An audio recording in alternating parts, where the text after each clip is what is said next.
Here we go. What's up, everyone? We're a little early, but a little late. Had a little bit of a technical difficulty, but wanted to come in and do this. So, how's everybody doing today around the world? I see that some of you are already in, and actually, I have Nick here with me. Peek in there, Nick. Hey Mr. Nick everyone. Susan. He's going to be kind of it's hard for me to field the questions and talk to you guys as well. So I was kind of wanted to keep this episode since we've been having fun lately and we've talked so much about the pandemic and all that kind of stuff that's going on.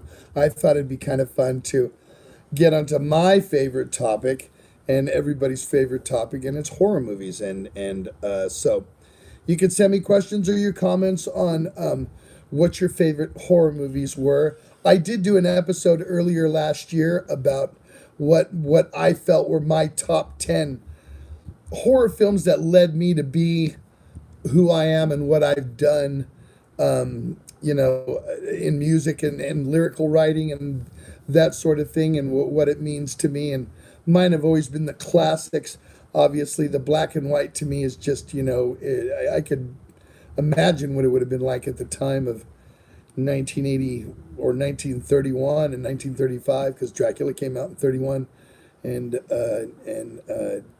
and so those early movies, just the essence and the presence of them. Wolfman, when he's going through the forest and the smoke, and you can just see it's just creepy to me. But I'm going to take some questions. I believe we have a few already. Yeah, okay, so our first one is from lovely Claire Wilson, fan of the show, Claire's a great fan of the show. We love Claire. fan of Hi, Hatred Claire. too. Thank you How for are you, commenting Claire? and always giving How are your you and the family? 2 I'm sure cents. you guys are good.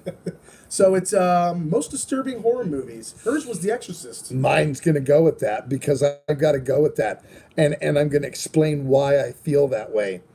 I felt that it wasn't just about demonic possession, it was more about the things that the demon said through the little girl, and the actions that the demon did through the little girl, like, and what she did with the cross, and just the vulgar language, and the puking, and just all of the evil that are just so creepy to me, and was just shocking for the time. Because if you realize that movie came out in 1973, I think Linda Blair was 11 or 12 years old when she made that movie. And so to me, it's just shocking. The look on her face, the makeup at that time is so just, I mean, her eyes bubbling, and one and the other one's just a different color, and her lips and her face is all ripped and distorted. To me, that I was fascinated by the makeup at that time, and fascinated just to this day. If The Exorcist is on, it's one of those things like when you're going through the channels and it's like click, click, click. Oh, The Exorcist, stop, because any part of it is good.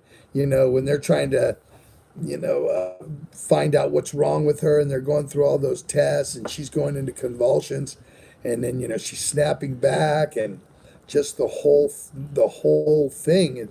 To me is just it's my favorite horror movie forever. The Godfather is my favorite movie, 1 and 2, and I count them as one movie, forever movies. But favorite horror movie, I'm with you, Claire. Exorcist. Cool. What else we got, Nick? So Manuel wants to know, have you seen the classic horror movie Deranged? And what are your thoughts on it? Yeah, I have. It's been a long, long, long time since I've seen that. 80s B flick, if I'm correct. Kind of like in the vein of Maniac Cop, right? Really obscure, but very uh, deranged, kind of well, what could you say, storyline that's going on. And I love that type of horror. By the way, I love all types of horror. I think mental horror is just as great, as the monsters, or the slasher flicks, because that's really, to me, it's fascinating to watch that.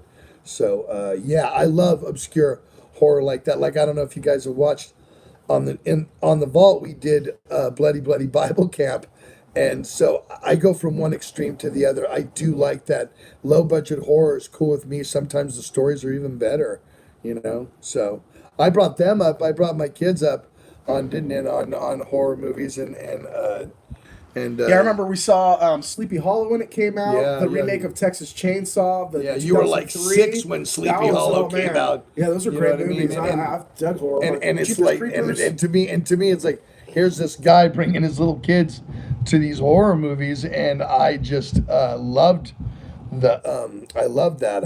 I took you when you were I think 5 or 6 to see South Park, bigger, Yeah, it longer, would have been uncut. 5, turning 6 that Yeah, year. 5 turning 6, and I wonder why everybody was staring at me in the thing. And then after we watched the movie, I could see why. So it's just one of the things. What else we got, Nick?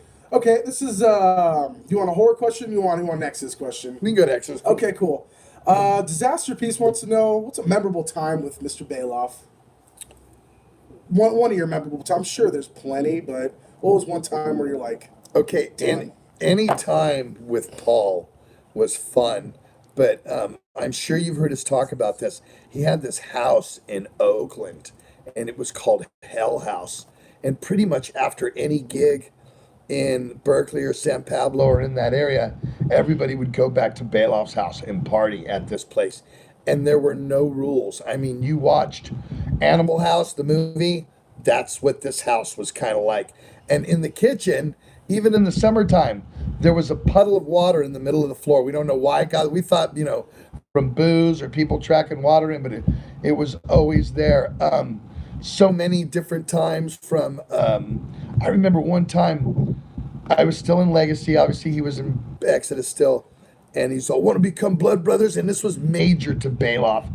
And I remember he grabs a bottle, a fucking Miller bottle, and he busts it. And he grabs a piece of glass on it. He grabs my hand and he cuts my palm. And then he cuts his palm, puts them together, and looks like this and licks the blood.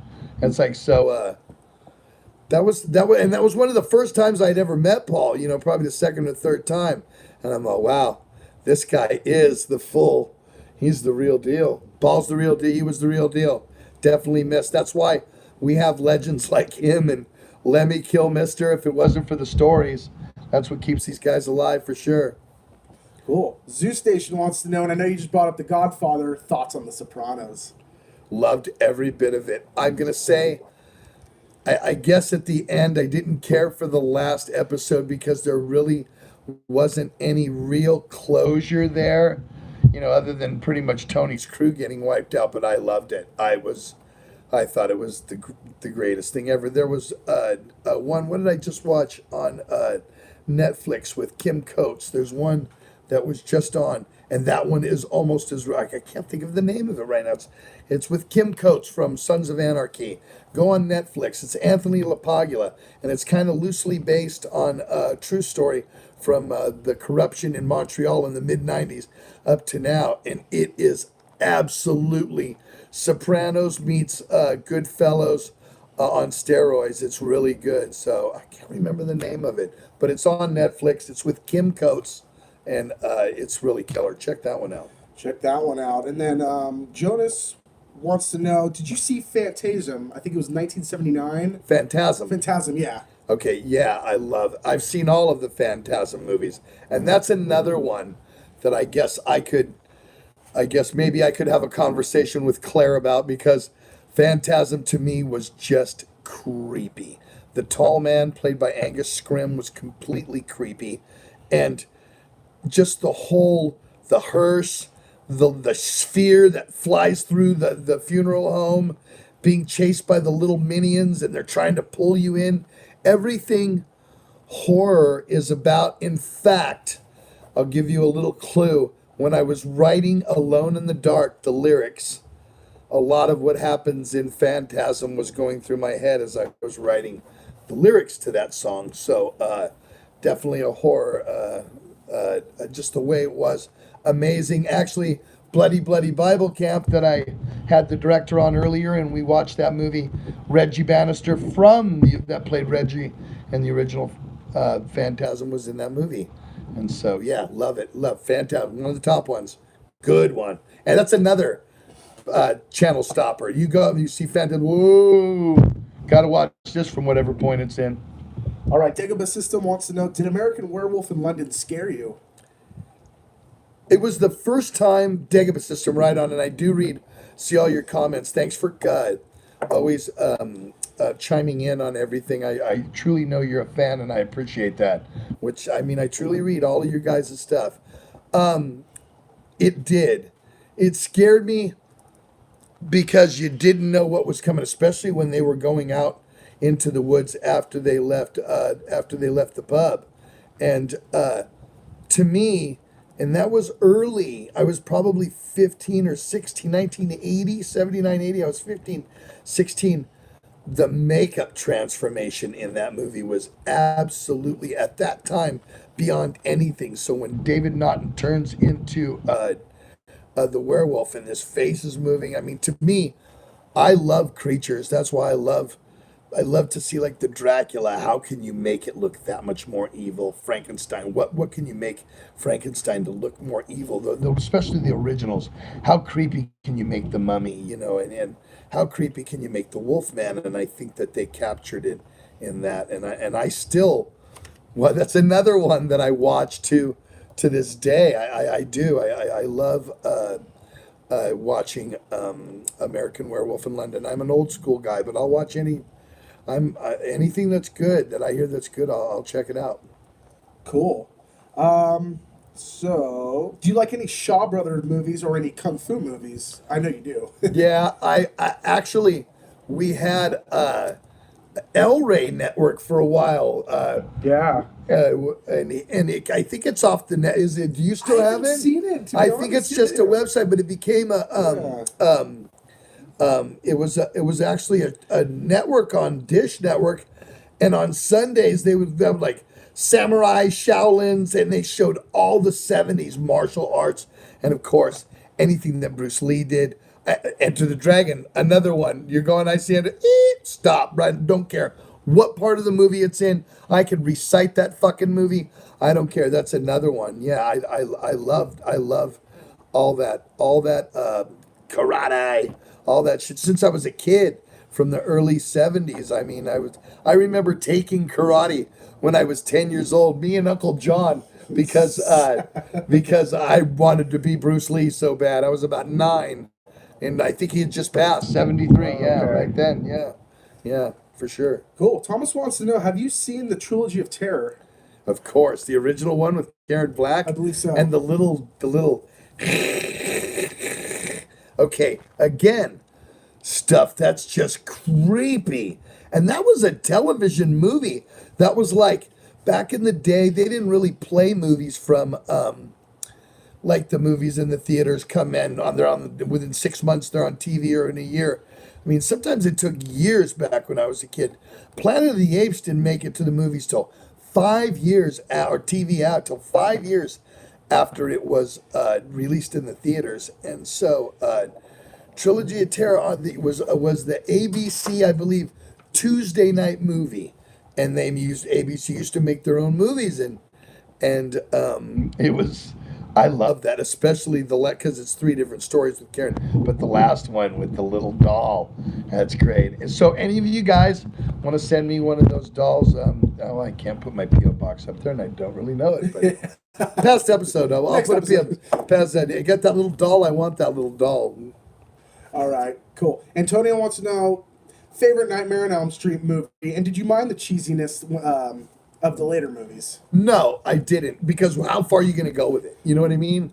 I would say my favorite one is definitely the original, but of all the other ones, Dream Warriors, definitely. Come on, Dawkins had a killer song in that. I like the second one too. I thought that maybe the first 3 were really, really good, and then, like you said, it got really kind of, what's Freddy's one-liner going to be in this movie? You know what I mean? And I liked that too, and I did like it, and I actually liked the remake of Nightmare on Elm Street that Jackie Earl Haley played Freddy Krueger, and it was a real That story. was And good. That was I good. actually Yeah, liked it. A that lot was of people gave yeah. it shit, but No, I enjoyed I that. truly liked that movie. I thought it was very creepy and very to the essence of what Freddy Krueger as a child killer was all about. So I was definitely all about that. Cool. Yeah. So back to the little Exodus question. Not really Exodus. Maybe the state of the music industry.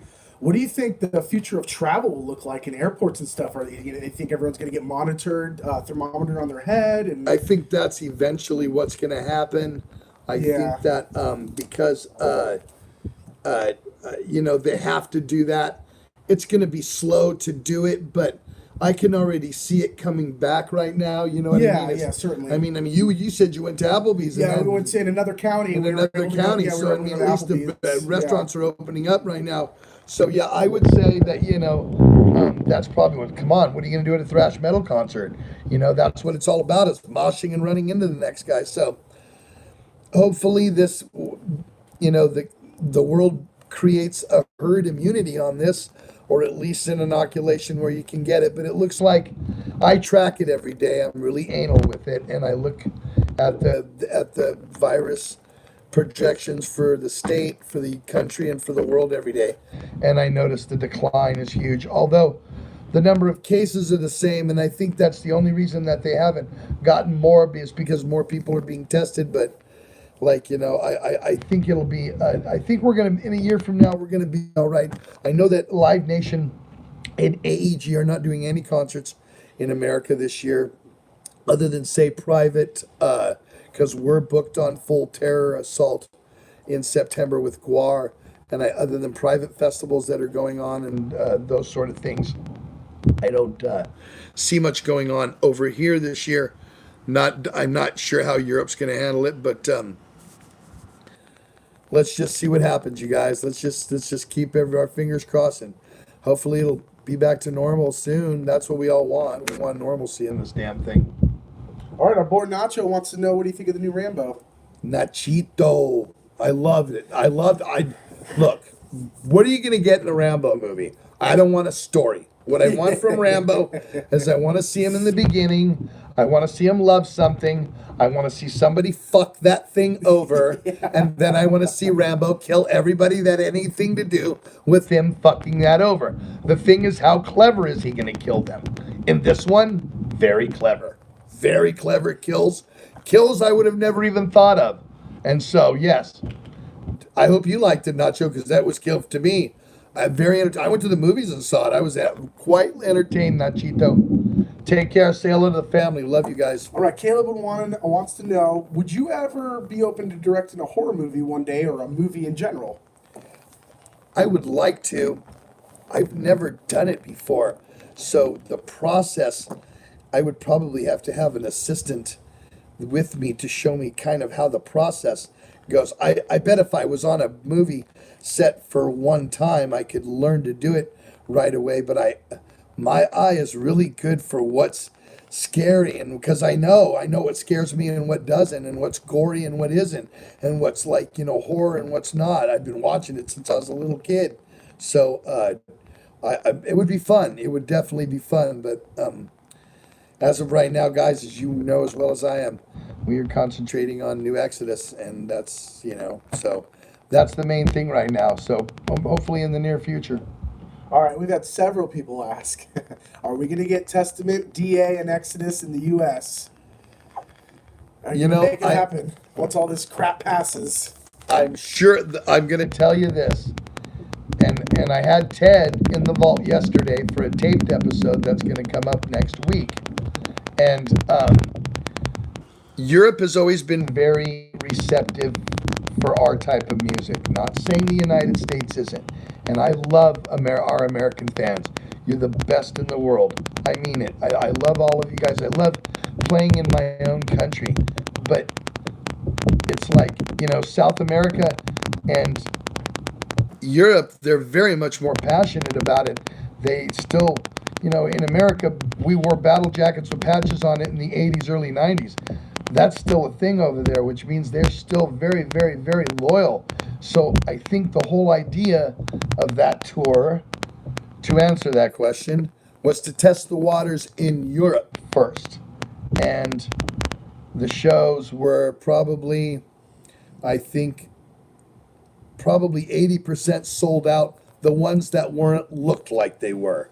So that's a good thing to go off of right there. And that's, I mean, again, there's going to be no concerts happening this year. So that won't happen this year. But our agents, our managers, the band members, and everybody was quite aware of how successful all three Bay Area bands did together. So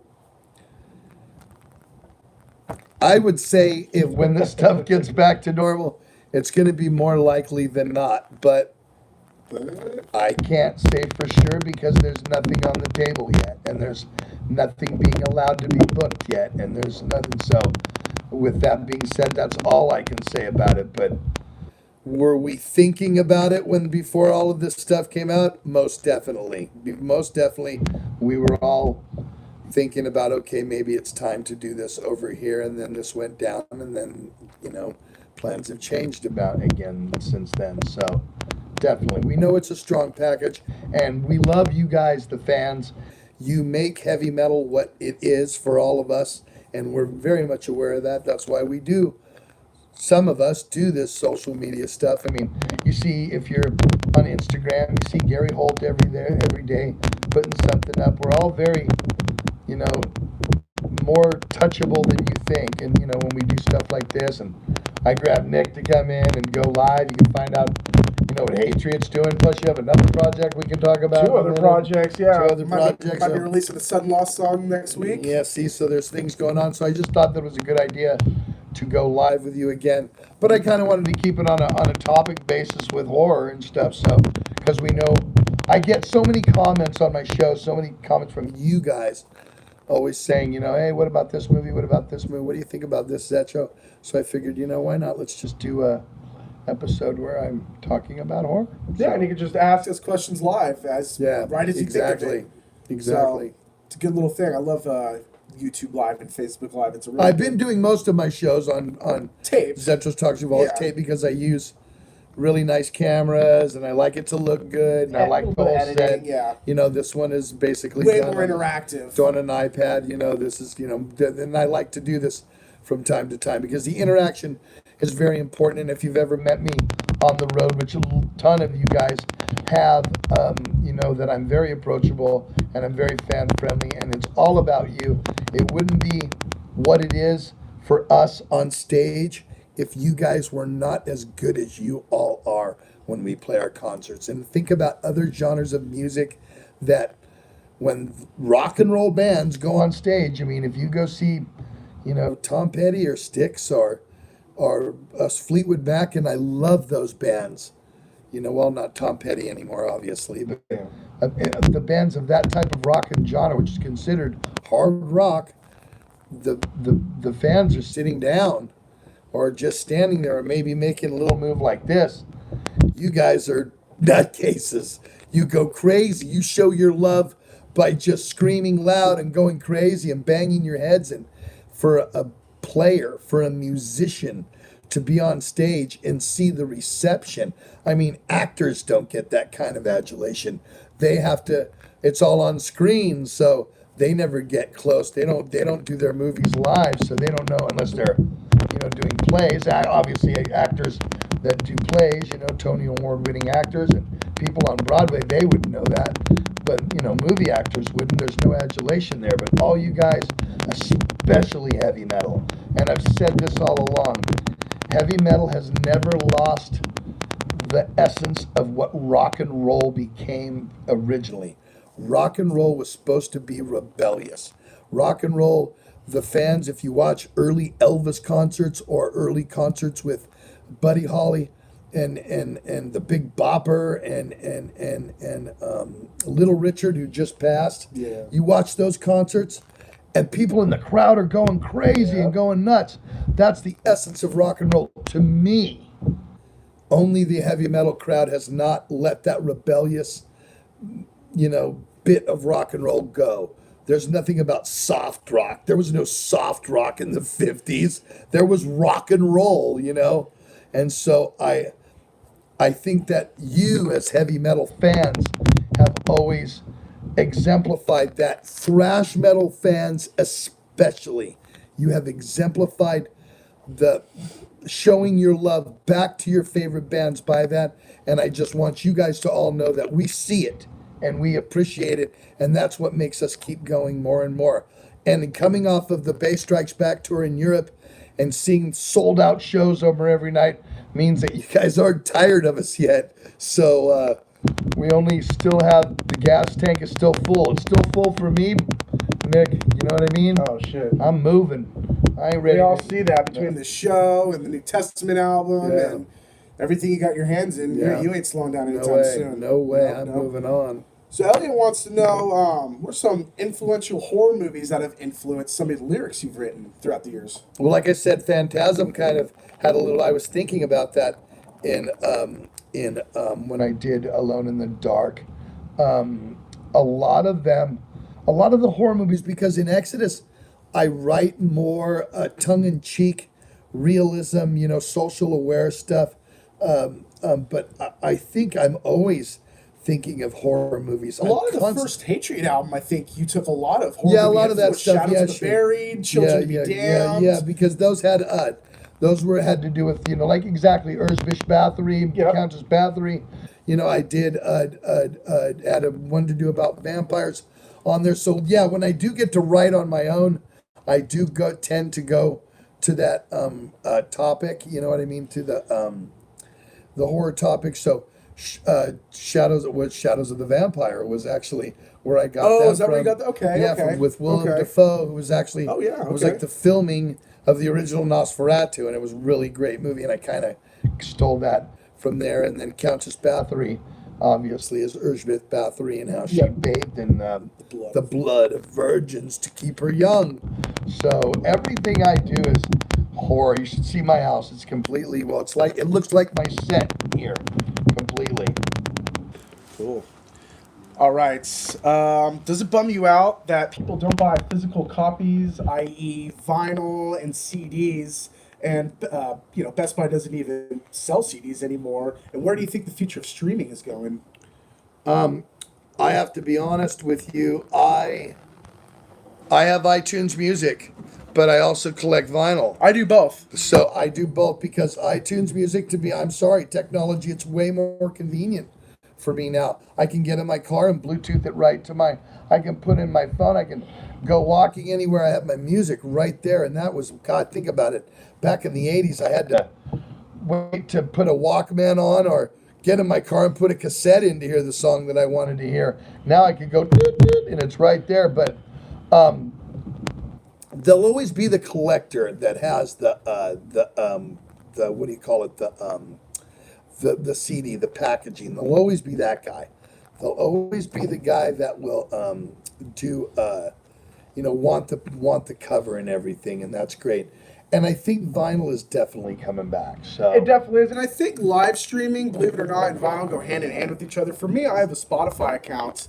And basically, I'll find new artists and new bands on Spotify, and I'll be like, dude, those guys are killer. Like, I want to support them. So then I go and buy their vinyl. And I think, streaming services such as iTunes and Spotify are only $9.99 a month, which is a freaking burger at McDonald's. So That's I my figure point. that's where I find my music, because I'm not just going to go to a record store and buy a $35 vinyl. I agree with you based on the 100% artwork. on that. That's a thing of the past, and it is what it is. But you go download Thrasher's playlist, or you download all these playlists, and you find these new bands such as Hatred, Hatchet, Alien Weaponry, all these newer bands coming up, and a lot of the times they have cool artwork as well. So that's how I personally get my vinyl and try to give back to the music industry in that way, where it's like, well, paying that $9.99 a month isn't doing your part. It's just allowing you to search for this new music. we still in my get paid opinion. off it because I get paid. You get paid a little bit, I get but paid. No, I get paid digitally every month.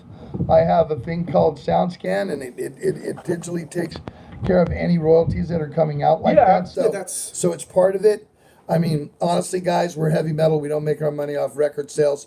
We make our money off of all you guys coming to the shows and picking up these things, and that's how you support your band. And what's great, and you know this to be true, is when you're walking somewhere, say you're in a mall, you're in a bar, you're somewhere, you're an Exodus fan, and some guy walks by you and has an Exodus t-shirt on. Tell me you don't look at him and 10, go, 10 out of 10. right on, Yeah. bro. Like, we know, we all have this unwritten code where we all know who each other are. And as soon as a little bit of the color's out, we show the love. And that's how the economics of heavy metal has always worked. And that's just the way it'll always be. And we know that going into it. And fuck, I'm cool with it. As long as you guys are cool with what we're doing, we're cool with what you're doing. Shout out to Eric Schwartz for compliments on the new Hatred album. Thank you very much. Thanks, Eric. We got one in the just waiting. We're waiting for all this crap. All the songs are done. The artwork's done. We are just waiting. Yeah, I saw the artwork's great. So as soon as all this passes, you're getting new Hatred, and it's fucking heavy. Yeah. Heavy. Very. No more 3-year waits? No more 3 or 5 year waits. You mean? So it's yeah. Yeah, It was we're- 2014 to 2019. Sorry, guys, but you're getting 2 in. That's all right. Well, Exodus, we're on 6 years now, so you know. Hey, one of our guitar players was in another band. We had to wait, so Yeah, Heathen, right? we're good. Yeah, Heathen. That's it. Yeah. No, we're good now. So to give you an update about that, I see like all the rest of you, Gary is feverishly writing at home right now. So, and I'm under the impression that he's together with Tom, and that's usually how it starts. So for all you Exodus fans that are wondering about that, that's what I know right now. So don't know a time of recording, don't know a time of when we're going in, but he is definitely putting songs together right now. All right, Justin Clark wanted to know also, are you guys going to do anything with those live recordings from the chapel? I remember we were on that show, us and Ex Mortis. I know that's with all this. I get that a lot. Yeah. I hope so. That was a good show. Dukes and Bo Staff. Oh, yeah. That was the whole family. We kind of tried to want to do it again, and then Gary got busy with Slayer, and we didn't want to have to do it without him. So Makes sense. No, that was fun. We actually opened up one of those shows, but so I guess I should throw that. oh on yeah, there. definitely gotta. So there it is. I'm gonna have these for sale. Fans for Figurines. There's that thing right there. Fans for Figurines. They have a bunch of stuff. They are out of Poland, and they have made the Zetro bust. Look at that. It's hella heavy too. You could kill somebody with this, man. Knock them in the fucking head. So I'm gonna tell you guys how you can get one of these real soon. Look at that. Look at that. I can go, hey, tell you how to get one of these real soon. Look at the screen. Yeah, like I could have him do the rest of the show. You could. I could have him. What do you think, Zetro? I don't know. What do you think? I love horror movies. Ah! Look at that. Looks live. Okay, now I'm play. See, you wonder why I have all these toys? This is what I do all fucking day long. Play with my toys. So That's right. Fans.4Figurines. They did the one. They were the ones who did Gary. They've done all the Megadeth guys. They've done Nurgle. He does all the heavy guys, and it's kind of cool. So go to their website. Check them out. They're called Fans for Figurines. Cool. Warpo show. A few people have asked us, can you get Rick on the show? That would be amazing. And still waiting for Mr. Holt to come on the show. Cheers from the Warpo show in Arizona. Okay, so Warpo show. Check it out, brother. I had about an hour and 10-minute conversation with Rick this morning. Oh, wow. Long conversation Oh, wow. with Rick. And I told him that all of you guys are constantly asking for him on the show. So This wasn't the first time someone asked. I just it came I up bet. again. So this is what we're gonna do. Before the end of the summer, guys, because he lives about 3 hours north of me, he's gonna come down, he's gonna take a hotel, and we're gonna talk about the history of Rick Hunolt and Exodus, and we talked about it today in depth of what we're gonna talk about. And he's willing, he thought it would be so much fun. So to answer that question, I promise, before the end of the summer, we are going to get a Rick Hunolt sighting in Zetro's Toxic Vault. Yes. Excellent. Excellent. What are some of your favorites off Force of Habit? Some of my favorites, One Foot in the Grave, probably one of my Definitely. favorites off. Love that. Architect of Pain, definitely. I love Thorn in My Side, and I love Me, Myself, and I. Those are some of my favorites on that record. Yep, interesting record. Interesting album, which when everybody's baiting me, Nick. Yeah, they they keep are. wanting me I to see talk that. about Force of Habit. Yeah, it's that. I see what you're doing. So I did give you the ones I like, but like I said in the past, on that record, there's a few I don't, and I'm not giving you that yet. Wait till I do the album. Soon. Cool. Favorite bud you've smoked? Jack Herrera Jack is my Herrera. favorite strain. Um, I love the strain itself, but I got we were in Tampere in Finland, and I got some of the. I've been smoking weed since I was 12, 1976, and this was some of the best weed I had ever gotten. So I'd have to say Jack Herrera. Cool. All right. Well, Nick Wright wants to know any DDP plans for the future. Unfortunately, Nick, Willie was a major part of why we did Dublin Death Patrol, and I can't see us using. My brother came in and he does played bass, and he was the second bass player in Dublin Death Patrol actually. So when we went out, and at the time of doing Dublin Death Patrol, I really wasn't in Exodus, so we really only had to balance Chuck's schedule. But now it's Chuck and Zet's schedule, and without Willie, how would we do it? So I think it started out as a one record project that turned into two. I have to be very honest with you. I don't even really want to do it without Willie. It would. I mean, I cry 3 times a week when I think of Willie Lang because he was such a part of my life. So to play on stage and play those songs, I would have to look over and not see him, and that would bother me. I don't think I could Yeah. necessarily have a good time, That's tough. if that makes any sense to you. So, and I only want to have a good time. Yeah. Cool. I kind of knew the answer to that question, but all right. Going on. Your favorite Dukes memory? Do you have a memory with Dukes? And what's your favorite Dukes album or song? Favorite Dukes memory. I didn't have much history with Rob before we did the chapel shows. I had never really been around him, only briefly, a couple times. I think I went to the. Didn't I go to the sang Toxic Waltz with him at the Yeah, with Arch Enemy at and the Regency Ballroom Exodus in at San the Regency? Francisco. But I really didn't have much interaction with Rob until we did the chapel shows, and I actually really dug him, and I really got to know him, and him and I were like comparing how we get tortured as the singer of the band by Mr. Holt sometimes, and it was kind of funny. And actually, I dig Rob, and so for all of you people that think there's any towards animosity towards Rob, I welcome Rob Dukes anytime he wants to come and sing on Exodus' stage. He is welcome to sing. Should I hand the mic right over to him anytime? My favorite Duke song? Oh shit, Ballad of Leonard and Charles. I love the way Exhibit B opens up, and I love that song to death. And he wrote the lyrics. He did write the lyrics. Those to are that so one. Gary And Holt-esque lyrics. I He thought was Gary like- wrote them, and I was Yeah. like, wow, Rob nailed it out. And I love seeing. I'm the one when we're doing the set list, we're making the songs. I'm the first one going, hey, let's play Ballad of Leonard. That song's too long because it's a long ass song. But I'm always going, I like them all. We do Iconoclasm a lot. We play Children of a Worthless God a lot. Death Amphetamine. Good Riddance I've done. Funeral Hymn. So yeah, I sing quite a few of those. And I have to be honest with all you fans. I enjoy singing every one of those damn songs. It's not one going, oh God, here comes this song. Not at all. I'm looking at the set down going, oh, that song's coming up. I love that one. So there you are right there, Pipples. Do you have a favorite James Hetfield moment?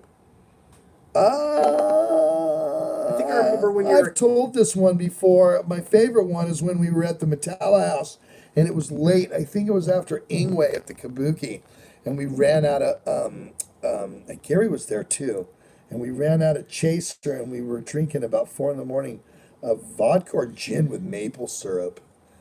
And I remember that and I kept telling myself, boy, if this band ever gets big, I'm going to tell this story forever. And they're the biggest band in the world, and I'm telling the story forever. So it's just kind of funny because we all came up the same way. I mean, I remember their house in San Pablo. It wasn't nothing. It was this little beat up piece of shit house. In fact, Rick and Tom would watch the house when James, because Lars lived with James, when Metallica went on the road, they were house watched. That's awesome. Rick and Tom. So we were always very That's close. awesome. I'm not necessarily we, because of course I came in '86, but the bands were always very like this. Metallica and Exodus like this. To this day, we saw on the Bass Strikes Back tour, Kirk was at the show Yeah. in France and was there all day and hung out. Yeah, he shows We were love. having a great time. He shows us love, definitely. Yeah. Funny, someone asked, what's your favorite song off Impact is Imminent? I actually listened to that album yesterday. My boy Brian O'Neill was texting me and he was saying he loves Change of the Guard Yes. and Lunatic Parade and the Impact is Imminent, the opening track. Impact is imminent. And that opening riff. If you watch their fingers play it, it's like, I don't even know if they got that one, Within the Walls of Chaos. I love. Dun, dun, dun, dun, dun, dun, dun, dun, dun, dun.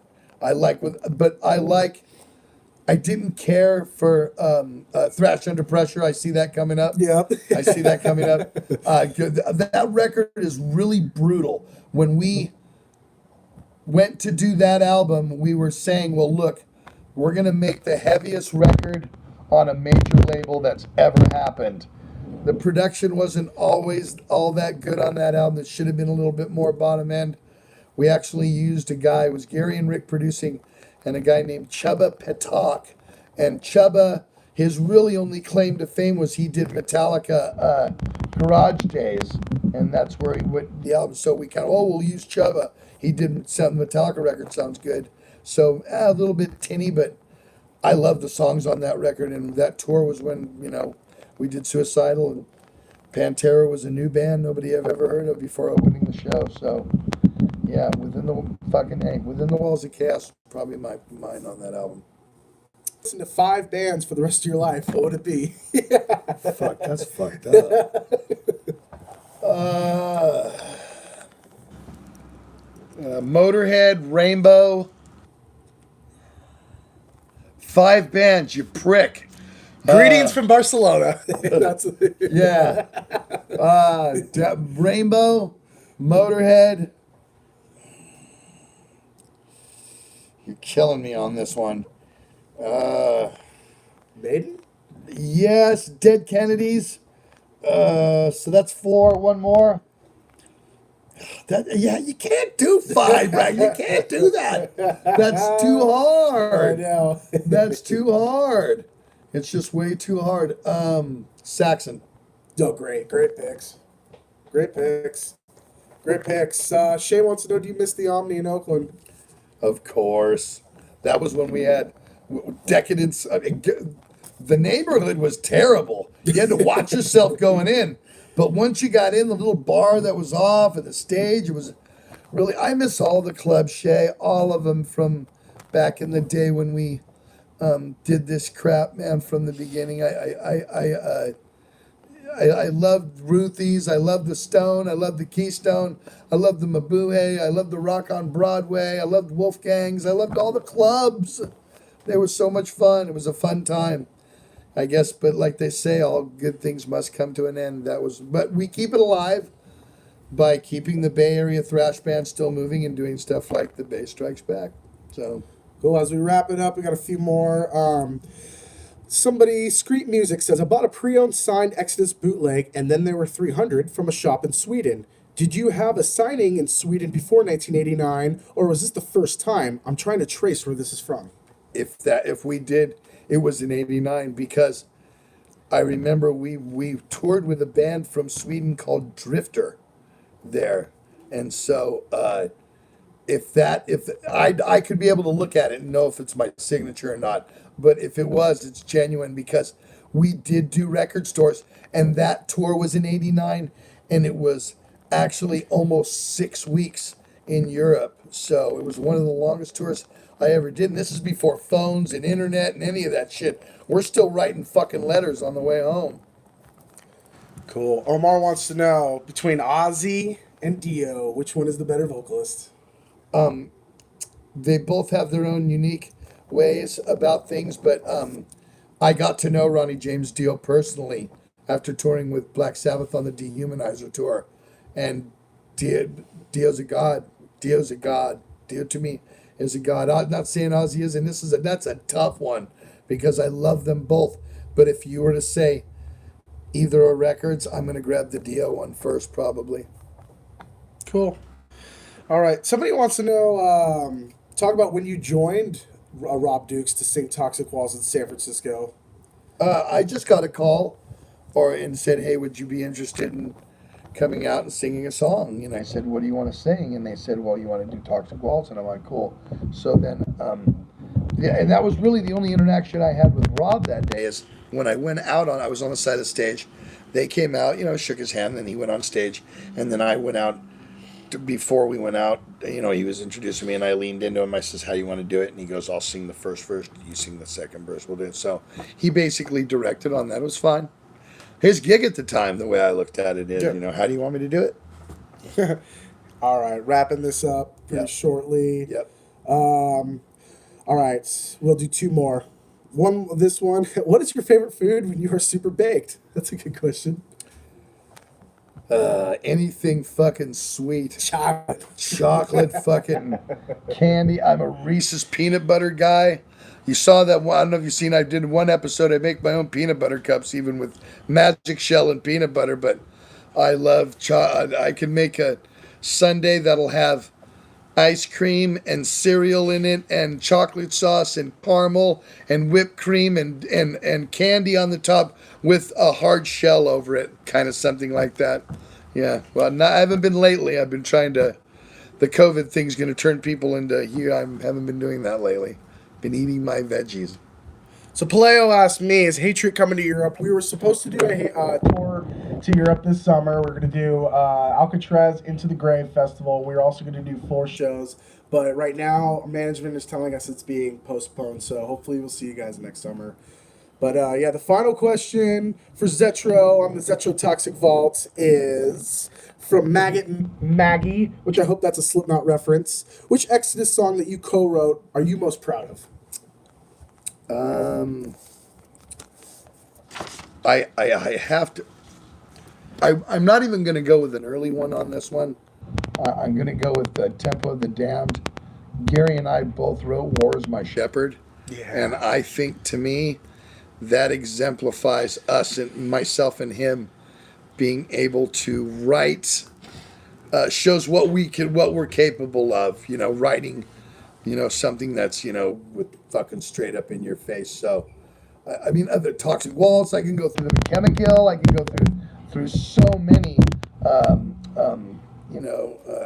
The Fabulous Disaster. Him and I wrote together. We wrote 2 different parts. He wrote the verses. I wrote the chorus. So I wrote "And Forever After." You can do the laughter. World's being blessed by an evil best. Exterminating festa. Devastating plaster. I love that. But he wrote "When the missiles are falling and the Reaper comes calling, you had better kiss your ass goodbye." So, to me and him together, I mean, we've kind of always had that. It's going to be exciting to see because I wasn't really a part of the writing process for Blood In, Blood Out. I came and I did write the lyrics to Body Harvest, but it was pretty much everything was already there. This new record that we're writing now, I'll have much more being a part of since I've been in the band 6 years again now. So we'll see what fucking violence we're gonna come up with this time. But I want to thank everybody for coming in live again today. To let you know, I did filmed an episode yesterday with Ted Aguilar from Death Angel, which we will probably have up next Tuesday. It'll be a 2-parter next Tuesday, Wednesday, to talk about everything. We tell some stories about what happened on the tour. What happened on the boat, the actual Poseidon adventure we almost died on, how the State of the Union in the Death Angel camp, State of the Union in Exodus camp, and everything else that has anything to do with both of us. So thank you guys for coming in live. It was great having you, and I will see you soon in the vault. Tell them what's up, Nick. Later, guys. Go to Hatriot's Instagram or Facebook for any updates. We're going to start teasing some new things soon. You go to my Instagram, Sick Newsa, or my Facebook. Tune in. We'll probably be doing this in the next week or two again. Yeah, definitely. So keep your questions. Definitely keep your questions. We'll be doing this again. Thanks, guys. See you later.